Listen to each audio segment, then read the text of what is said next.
Hello, everybody. This is Dr. Cole. It's Friday evening, August 30th. This will be the video for week 3 of Con Law, Political Science 3753 for the fall 2024 term. Everyone, it's Labor Day weekend. Many of you are traveling, I imagine, and so am I, so I'm getting this announcement out early.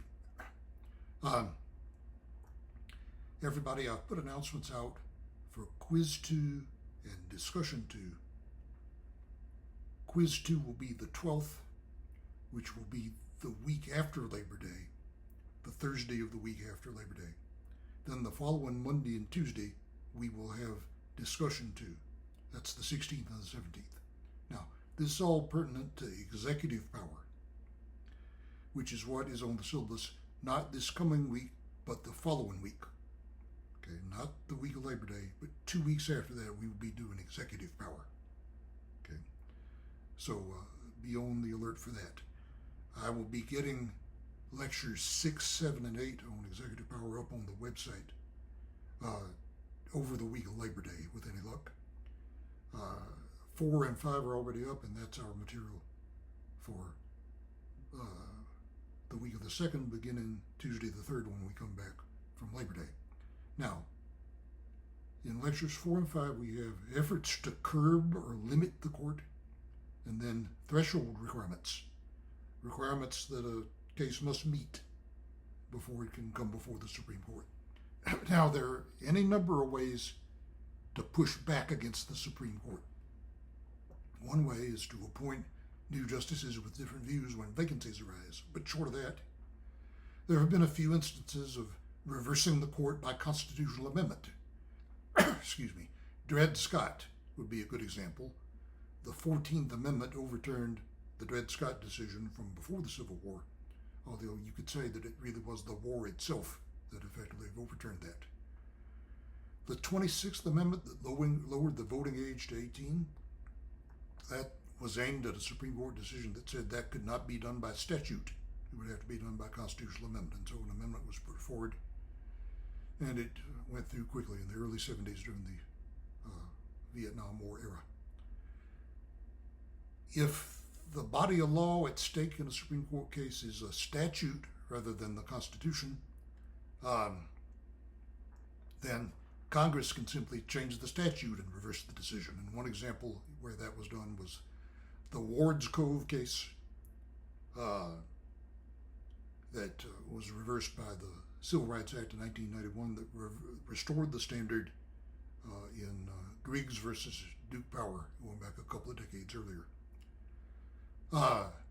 Packing the court. The court has been at 9 since the 19th century. Putting additional justices on the court is being discussed now, although it's a long shot. Of course, President Roosevelt attempted to do so back in the 1930s, and shortly after he did so, the Supreme Court reversed course on upholding rather than striking down some of the New Deal programs. Now, there's a dispute about whether that amounted to sheer knuckling under to political pressure. It's in the Constitution, in Article 3, that Congress can withdraw certain matters from the Supreme Court's jurisdiction. That was done in Ex parte McCardle after the Civil War that we looked at. Senator Schumer, I mentioned in one of my announcements for our discussion coming up, has talked about doing that with regard to the recent Trump versus United States decision. Compliance can be resisted or dragged out. In Brown versus Board of Education, 1954, there was a decision the following year that told state and local school boards that they could comply, they had to comply with the decision, but could do so with all deliberate speed. And in the wake of that, the issue was dragged out effectively until the 1970s, when school systems and states brought one case after another to the court to try to pressure the court or ask for further instruction about how far or how fast they needed to go. Constitutional scholar Louis Fisher mentions the idea of constitutional dialogues. The Supreme Court is not infallible, although its decisions have to be considered binding until they're overturned. There's always pushback against controversial decisions from the President, Congress, the press, public opinion in the law journals. According to Louis Fisher, the court rarely, if ever, prevails against majority public opinion. It generally takes that into account, and decisions eventually will come into accord with public opinion over a length of time it may take. All right then, threshold requirements very quickly. There has to be a genuine case in controversy. It can't be a contrived case. There has to be adverseness. Okay. The parties can't contrive to bring the case when they're really in agreement. They have to be opposed. They have to have opposed interests. Okay. The court will not issue advisory opinions. Okay. There has to be standing to sue. The party bringing the case must have suffered a genuine injury. Now, there's a long back and forth over the issue of taxpayer standing. Okay. Can a taxpayer claim injury from a government program to which that taxpayer is opposed? The court first blocked taxpayer standing and then permitted it. Okay. From the 1920s to the 1960s, they changed their view on that and went ahead and permitted taxpayer standing in some cases. A case cannot have become moot, and it must be ripe. Okay. In one of the first affirmative action cases where someone was pleading reverse discrimination, the gentleman named DeFunis brought the case, and the court said by the time they got the case, DeFunis had already been admitted to law school, so the matter was moot. The converse of mootness is ripeness. Okay. With mootness, it's too late. With ripeness, it's not early enough. Something has to happen, perhaps, so that there will be a genuine injury suffered, so that someone can bring the case. But if the case is brought too early, it may not yet be ripe.